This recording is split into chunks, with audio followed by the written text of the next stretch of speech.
I feel Michael at the age of even 4 years old, 5 years old, when I first heard him sing and saw him dance, I knew that he was something special because I used to wonder how he do this, and it was more than just a little boy or a little kid just singing and dancing. It was something unique about it. It was special. Well, life was fun in those days. We were all just a bunch of kids running around 2300 Jackson Street and singing and dancing to every song that came on the radio, the old Motown things and that whole thing, shoveling walks, playing in the snow, having snowball fights, and things that little brothers and sisters do. My parents are musically inclined. My mother is a good singer, and she also plays clarinet very well. And my father was in a group called the Falcons, and he sang and played a little guitar. So I think it was something in the bloodline, Yes, it was a musical family, and it was passed along. I feel that, yes. There's a few ways that the group started, I feel, one of them being that my mother being such a singer, and she used to wash dishes and that whole thing and sing songs, and we would sing along with her. Back in those days, like I was saying earlier, that Michael was unique. He came out just knowing what to do. His pitch and his tone of his voice was unique. He needed very little training. He knew exactly what to do, and I think that's what made Michael very special from that day, ever since he was a little 4 and 5-year-old kid. We did covers from the Temptations to the Miracles to the Four Tops to Sly and the Family Stones, James Brown. We covered every song that was on the radio. I learned every song that was on the radio. It was a lot of work. We would go to school in the morning. Then after school, we get home about 3:30, and my father have all the mics set up and the amps on standby. And we had enough time to just drop our books, and we would practice like 4 hours until about 7 or 8. And after that, we would get ready to go to Chicago or somewhere and go do engagement. We had like 4 or 5 different sets.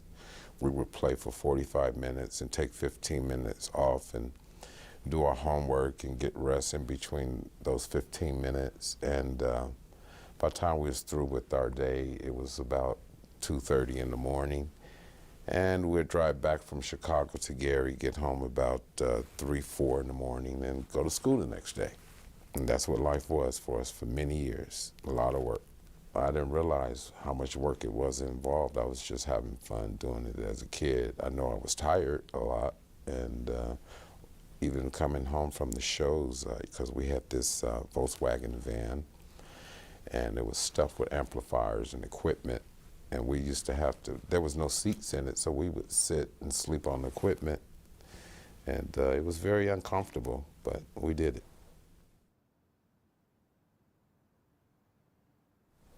I was there and I was blown away, and that was the very first time I had heard Michael sing, because back in the day, the group started with myself, Jackie, and Jermaine, and Michael and Marlon were just little kids, because Michael's 5 years younger than I am, and that's a lot when you're a kid. And we used to tell them to be quiet, get out of here. We'd kick them out the room and this, and they used to beg to be in the group.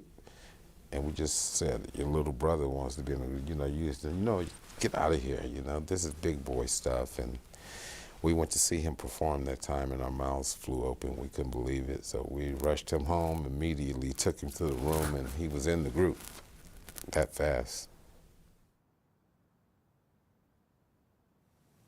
The typical set list for the Jacksons back in those days would be basically a roster of Motown songs.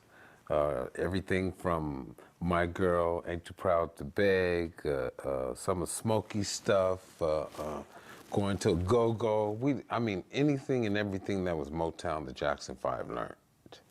So we definitely did plenty of Motown. And also Michael used to love to do the James Brown. So we did some of James Brown stuff as well. But we learned everything that was on the radio, from Wilson Pickett to the Bee Gees to James Brown to the Temptations, Four Tops, all of them. Sly.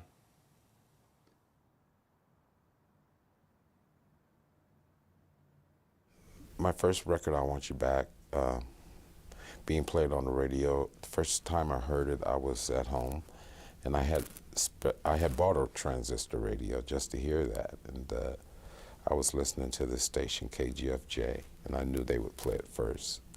And one morning, I turned on my radio, and there it was. And I ran around the house, and my brothers-in-law, we were all excited, and the rest is history.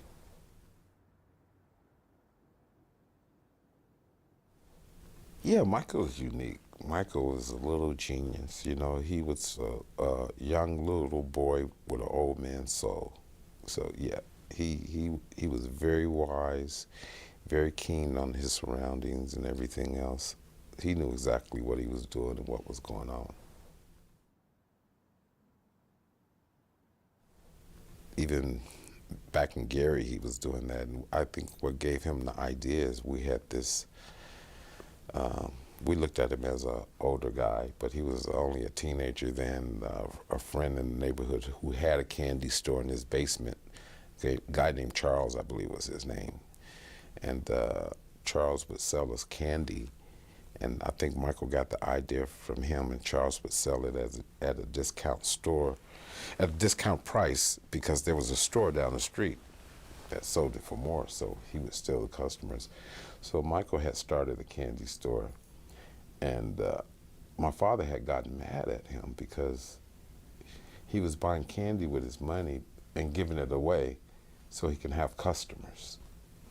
So my father got upset at that and taught him that if you're going to spend your money, the idea is to make a profit, you know. So I think that's where he got some of his business sense from that moment.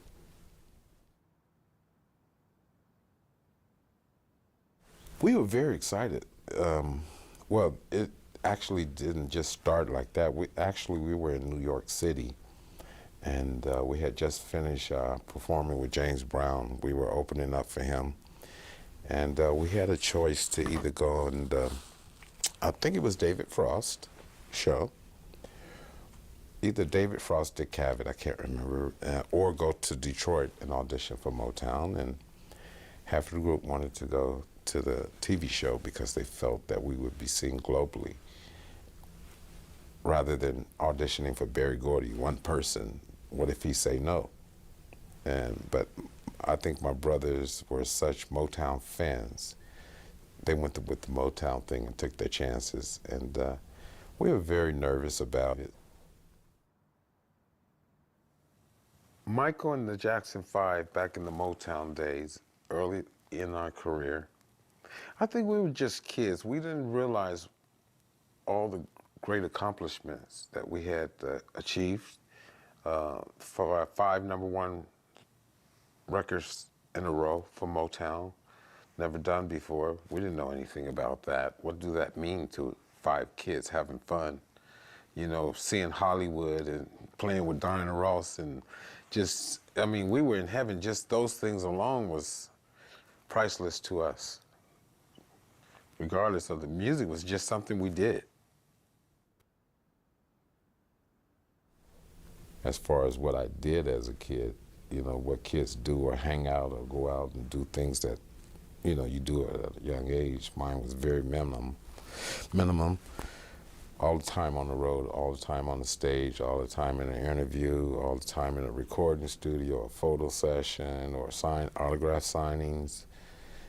It was like that all my childhood, just about, you know. I think Michael was put on this earth to do what he did. He never complained about nothing. Matter of fact, he was very excited about everything. You know, he loved the stage. He loved the interviews or the photo sessions. And not only did he just was there, but he would offer great ideas and they would work and stuff like so. He had a lot of input on directions and style and all these other things.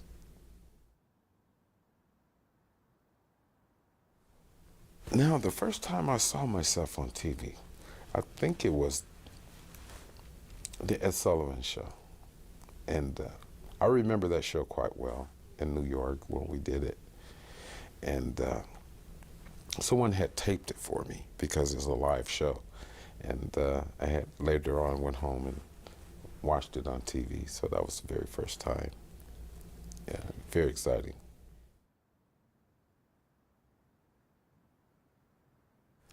People are basically, the way they were raised is the way the parents raised is the way they raised their kid. They say the apple don't fall too far from the tree. And you know, there's all type of speculations, accusations on how I was raised. And for me, I think I was raised right.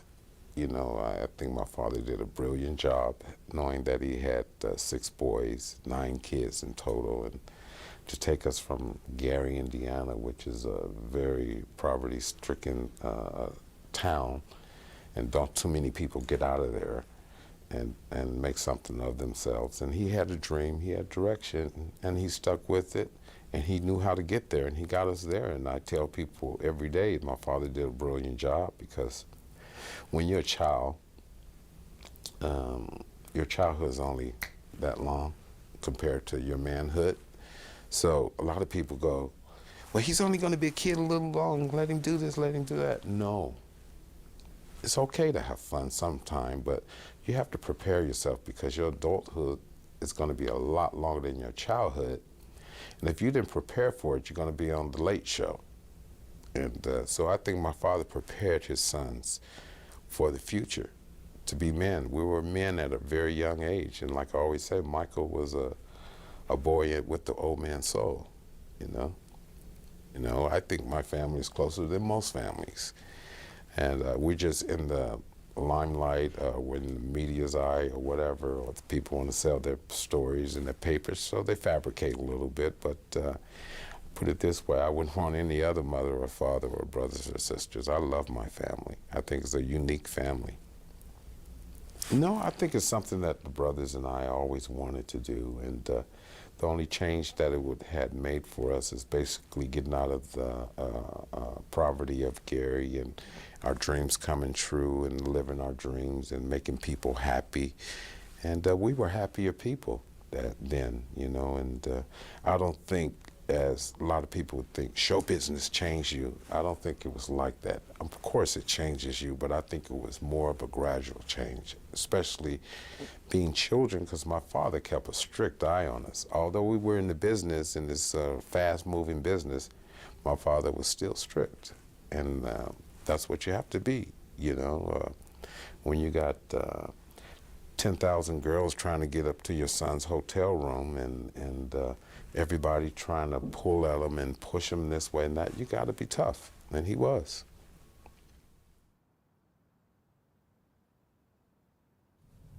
We were very anxious to start producing our own music after we had some success with the Motown record label. We were ready to grow. You know, we were now young adults, and we were writing songs, and our musical abilities had increased. And now we wanted to produce a few songs or write a few songs to show, you know, what we're able to do with the music. And we were able to do that at Epic Records. Sony Records allowed us to grow. That's why we left Motown and moved on to another label. And I don't think it was any hard feelings that we don't agree with Motown. It's just that Motown was used to, they had a cookie cutter with us. You know, they had a lot of luck with the group, and they didn't want to discontinue that. And we felt it was time to grow. We wanted to sell more albums and that whole thing. And Epic Records allowed us to do that. Epic was a different type of company than Motown. Motown was the type of company that they made you feel welcome. You know, it was a family atmosphere. You did picnics with the Gordies and played baseball, and they just made you feel more of a family atmosphere. Where Epic was more of a business. It was a machine. You know, you go to the studio. Here's your budget. We want you to deliver this record within the budget, and we want you to deliver a hit. So it was basically that. It was so many artists. The company was so big. It wasn't personal at all. Actually, it started way back in like 1971 or two, when Michael came out with his very first solo record album, which I believe was Been or Got to Be There, one of those. And it was never meant for Michael to be a solo artist without, leaving the brothers behind and you go on and do your thing, or it's like some of the other artists you get. It was, I think Berry Gordy saw a unique way to sell more records, to build another artist out of this group, and because it wasn't just Michael who had that opportunity at a solo career. Jermaine did it as well. He had some hits with Motown, and so did my other brother Jackie, and then my brother Marlon did some solo stuff with RCA Records. So I think it was just a vision that Barry, and he was going to do that with every member of the group, because I was working on my solo album right before the group left to go to Sony Records, or at that time it was Epic Columbia, back in '75. So he had the dream of doing an album on each one of the brothers, because he did try a lot of different unique things with us that hadn't been done before, because we were more of a marketing selling tool for the company. I don't think anybody did anything without letting the other members of the group knowing what direction we're taking. So it was understood way back then that Michael's going to do a solo record, then Jermaine, then Jackie, then Tito, and so on and so on.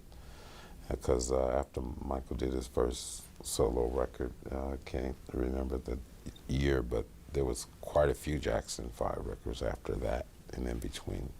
And matter of fact, people don't know that, but every solo record Michael had, we sung on it. So it was a Jackson 5 record, but they put Michael's name on it. And some of his solo records on his solo albums were supposed to go on the Jackson 5 albums, but they were extras, so they just made another album and called it Michael Jackson and put it out. That's why we were on the backgrounds. We were a team. I mean, everything was a team if you think about it. From when, you have a job, you have a job, you have a job. You have a note to remember, the keys to remember, the songs, dancing to remember. And if you mess up, it's going to make me look bad. And if I mess up, so we were like this, so we didn't have a time to critique and aggravate and tease. We knew we were a unit moving together. That's what made us unique. Everybody doing their part to make something great.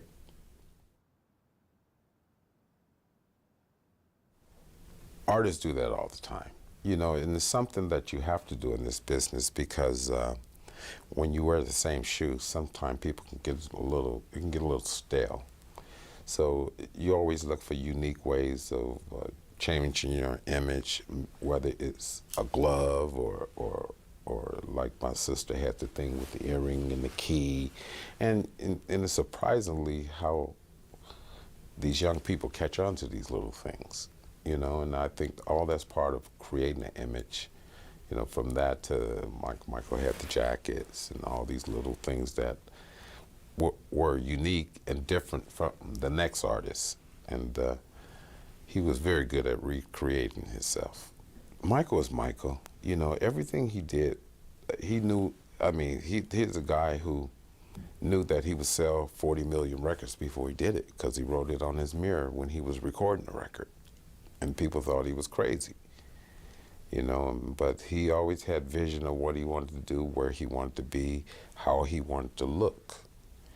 So when you're writing on you're recording an album, you go, I'm going to sell 40 million records. And people looking at that said, this guy's nuts. Nobody's never sold more than 10 million records. How you going to do 40 million? You know, but he taught us all something, and the business as well.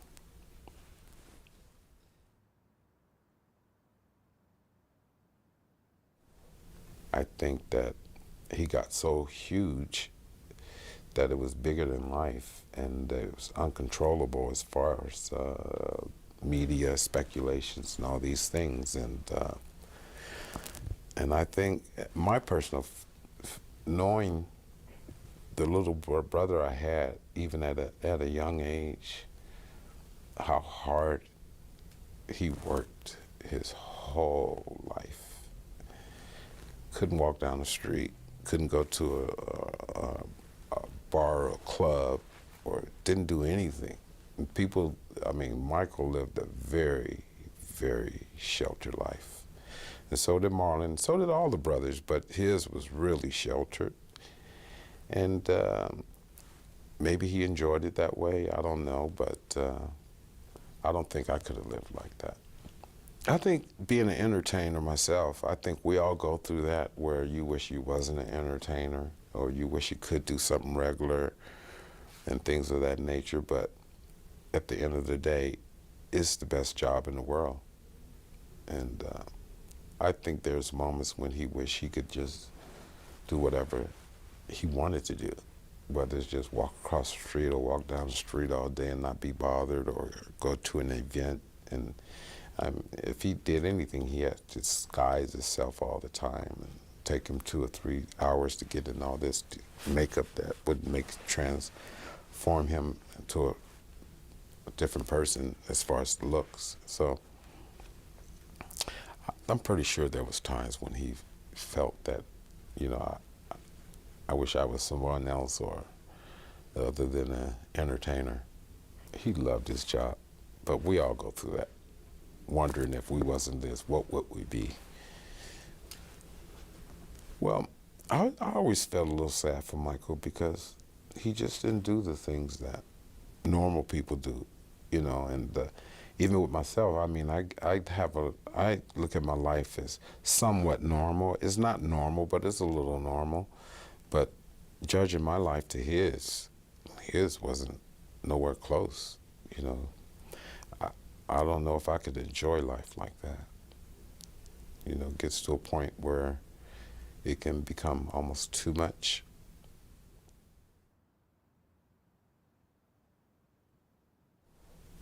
I think Michael's greatest achievement throughout his life was making people happy, helping people. That's what he always wanted to do and achieve, to do something for the world, more so than his music and his song. I think he got more gratitude out of helping somebody through college, or somebody need an operation, or there's some sick children over here, or family starving and need food. He would send over groceries for a year, things like that. And I think those are the things he really wanted to achieve that was beyond the music, is to give back and share it and make people happy and to be a giving and caring and loving person. I think that's where he really got his enjoyment, seeing somebody sad become happy, you know, by his will. I think that made him feel good.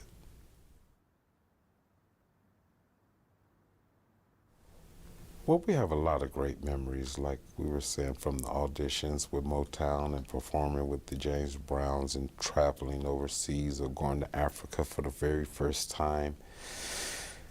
And everything was it was an experience. And when you think about it, it all was fun, even the scary moments of being chased by an auditorium full of fans because your equipment and your costumes didn't show up, and they're all waiting for a show, and you're not going to do a show, so you go out there and announce we can't do a show, and they chase you out the arena.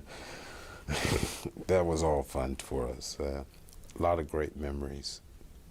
But my funnest moment, I would have to say, was probably hearing that song on the radio for the very first time and sharing it with my brothers, and we all just there listening, and some of us talking, I was like, be quiet, you know, I want to hear this, you know, how it's, you know, so those type of little things you remember well because they were so important to hear your record for the very first time, something you've been working all your life for, and finally you got there.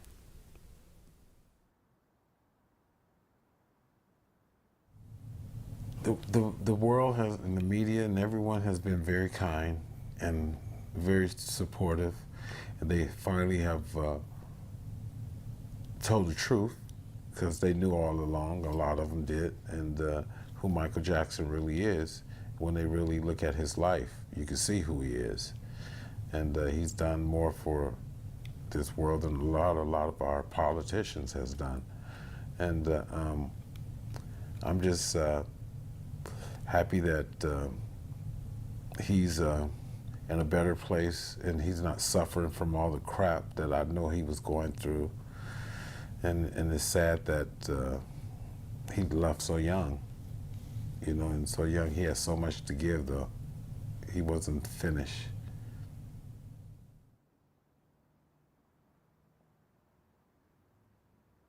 I think Michael should be remembered a few ways. I think he should be remembered for the entertainer that he is and all his great accomplishments. But he should also be remembered as a great humanitarian because he did do a lot more than any other entertainer in the business, financially and spiritually. And I just think he should be remembered as a person that was unique, special, and we've never seen a person like Michael Jackson in our life, and I doubt it if we will ever see it again.